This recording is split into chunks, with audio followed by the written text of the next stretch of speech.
சமீப காலமாக இந்திய இளைஞர்கள் வன்முறையின் பக்கம் ஏன் சொல்கிறாங்க? எங்கே பார்த்தாலும் வன்முறையாக இருக்குது. சாதாரண விஷயத்தெல்லாம் குத்தி கொலை பண்ணுறாங்களே, இதுக்கெல்லாம் என்னன்னாக்க அதுக்கு பின்னாடி வரலாறு இருக்குதுங்க. இந்த அதாவது சாமியார்கள்லேருந்து அரசியல்வாதிகள் வரையும் அவர்கள் வந்து என்ன விதைக்கிறாங்களோ அதுதானே விளையும். இங்கே பாருங்கள், ராமகோபாலன் இந்துக்களின் விந்தை முஸ்லீம் பெண்களின் கருவுக்குள் செலுத்துங்கள், இது ராமகோபாலன் சொல்கிறது. அந்த எந்த வயசு இருந்தாலுக்கு அந்த வயசில் சொல்லி அது இதை பார்க்குற அந்த இளைஞர்கள் என்ன பண்ணுவான், அவன் மனசுக்குள்ளே அப்படியே ஒரு விதமான வக்கிரம் உண்டாகும்.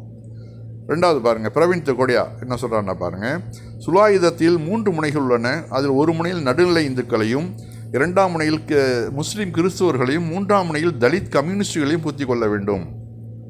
இந்த இப்படிலாம் பேசுகிறவனை வந்து வெளியில் விட்டுருவாங்க, அரெஸ்ட் கிடையாது. தலித்து கம்யூனிஸ்டுகளை குத்தி கொள்ள வேண்டுமா, முஸ்லீம்கள் கிறிஸ்துவர்களையும் 2ஆம் முனையில் வச்சுக்கணுமா, 3ஆவது முனையில் நடுநிலையாக இருக்கிற இந்துக்களையும் கொள்ள வேண்டுமா? எப்படி? அடுத்து சாத்வி பிராக்சி, முஸ்லீம்களே இல்லாத இந்தியாவிலை உருவாக்குவோம். அவங்க யாரெல்லாம் இஸ்லாம் மதத்துக்கு மாறுகிறார்களோ அவர்களெல்லாம் கழுதைக்கு சமம். உமாசங்கர் சர்மா. 2 குழந்தைகளுக்கு மேல் பெற்றால் இஸ்லாமியர்களுக்கு வாக்குரிமையை ரத்து செய்ய வேண்டும். கிரிராஜ் சிங் கிஷோர். ஒவ்வொரு இந்துவும் 10 குழந்தைகளை பெற வேண்டும். முஸ்லீம்களுக்கு கட்டாய குடும்ப கட்டுப்பாடு செய்ய வேண்டும். ஓட்டுரிமையும் ரத்து செய்ய வேண்டும். சாக்ஷி மகாராஜ். கங்கை நதி ஓரம் உள்ள முஸ்லீம்களை வெளியேற்றுங்கள், அவர்களின் ஊர்களை காலி செய்யுங்கள். ஹரித்வார், காசி, அலகாபாத்தில் முஸ்லீம்களினுடைய தடை விதியுங்கள். சாத்வி தேவி தாக்கூர். எல்லாம் வந்து யார் சொல்கிறதுனாக்க மேக்சிமம் எல்லாம் வெளிநாட்டிலேருந்து வந்து இங்கே வந்து குடியேறின வந்தேரிகள் தான் சொல்லிகிட்டு இருக்கிறாங்க. இந்த நாட்டின் முஸ்லீம்களும் கிறிஸ்தவர்களும் ஏதோ வெளிநாட்டிலேருந்து வந்த அரபு நாடுகள்லேருந்தோ வந்த ஆளுகள் கிடையாது. எல்லாம் இங்கே உள்ள வர்ணாசிரம கொடுமை. அதை தாங்க முடியாமல் ஓடி போய் ஏதாவது ஒரு புகலிடம் கிடைச்சா போதும்னு ஓடி போனவங்க தான் எங்களுடைய முன்னோர்கள்லாம். இந்த வந்தேரி கூட்டம் வந்து சொல்லிக்கிட்டு இருக்குது, முஸ்லீம்களை வெளியேற்றணும், கிறிஸ்தவர்களை வெளியேற்றணும், கொல்லணும், வெட்டணும்னு. எப்படிப்பட்ட நிலைமை பார்த்தீங்களா? அடுத்து, இந்தியாவில் இருக்கும் இஸ்லாமியர்களின் உடல் மட்டுமே இங்கு உள்ளது, அவர்களின் ஆன்மா பாகிஸ்தானில் உள்ளது. ஆசீர்வாத் ஆச்சாரி. இது எந்த இதில் பூந்து பார்த்தார், யாருடைய இதில் வந்து பூந்து? இப்போ வந்து நமக்கு எகென்ஸ்டாக ஒரு பாகிஸ்தான் இருக்கான்னு இருக்குதுனாக்க, அவன் குண்டு போட்டான்னாக்க அங்கேருந்து வந்து முஸ்லீம்களை தவிர்த்துட்டு இந்துக்கள் மேலேயா விழுவோம். அது இப்போ அவன் இந்தியா பாகிஸ்தான் சண்டை நடந்தப்போ செத்தது அதிகமாக முஸ்லீம்கள் தானே. இந்திய சைடில் பார்டரில் தானே நடந்திருக்குது சண்டை. எப்படி இதெல்லாம் சொல்கிறாங்கன்னு தெரியல. இந்தியாவில் இஸ்லாத்தை அடியோடு ஒழித்து கட்ட வேண்டும். ஆனந்த்குமார் ஹெக்டே. இவன் வந்து இந்த இப்போ சமீபத்தில் மாட்டின அந்த ஹெக்டேயா என்னன்னு தெரியல. துப்பாக்கிகளை கையில் எடுங்கள், இந்தியாவை இஸ்லாமியர்கள் இல்லாத தேசமாக மாற்றுவோம். ரவிசங்கர். ஆமாம். முஸ்லீம் பெண்களின் பிணத்தையும் விட்டு வைக்காதீர்கள், தோண்டி எடுத்து கற்பழிங்கள். யோகி ஆதித்யநாத். யார்? நம்ம ஊபியில் முதல் மந்திரியாக இருக்கிறார்ல, அவர் ஆரம்பத்தில் சொன்ன வார்த்தைகள் இது. எப்படிப்பட்ட ஆளை வந்து ஒரு முதல் மந்திரியாக வச்சுருக்கணும் பார்த்தீங்களா? முஸ்லீம்கள் ராட்சச வம்சத்தினர். ராம்சங்கர் கட்டாரியா. காரணம், எல்லாரும் ஒன்றுங்கிறாங்க. இந்துக்களை வந்து ஒதுக்கி வச்சா அவர்கள் வந்து சகோதரன் சொல்லி கட்டி அணைக்கிறாங்க. அப்போ வருத்தம் இருக்க தான் செய்யும் கண்டிப்பாக. அதனால தான் ராட்சச வம்சத்தினருங்கிறாங்க. முஸ்லீம் மற்றும் கிறிஸ்தவ மக்களுக்கு கட்டாய கருத்தடை செய்ய வேண்டும். சர்ச் மற்றும் மசூதிகளில் இந்து கடவுள்கள் படங்கள் வைக்க வேண்டும். தேவா தாக்கூர். அவன் இந்து கோயில்கள்லாம் வைக்க மாட்டாங்களாம். அதனால் இந்த சர்ச்சு மற்றும் மசூதிகள் தான் அவங்க வைப்பாங்களாம். ஓகேயா? அடுத்த ஆள் பாருங்கள், மாட்டிறைச்சி என்பது சகோதரின் உறவு கொள்வது போன்றது. அப்போ வந்து இந்த மாட்டிறைச்சியை ஏற்றுமதி பண்ணக்கூடிய இந்த பனியாக்கள், பார்ப்பனர்கள், 4-5 கம்பெனிகள், அவங்க தானே மெயினாக ஏற்றுமதி பண்ணிகிட்ருக்காங்க. அவர்கள் சொல்கிறாங்க போல இருக்குது. ஓகேயா? அடுத்து, தாத்ரி அக்லாக்கின் படுகொலை ஒரு சிறிய விபத்து, அதை யாரும் பெரிதுபடுத்தாதீர்கள். மகேஷ் சர்மா.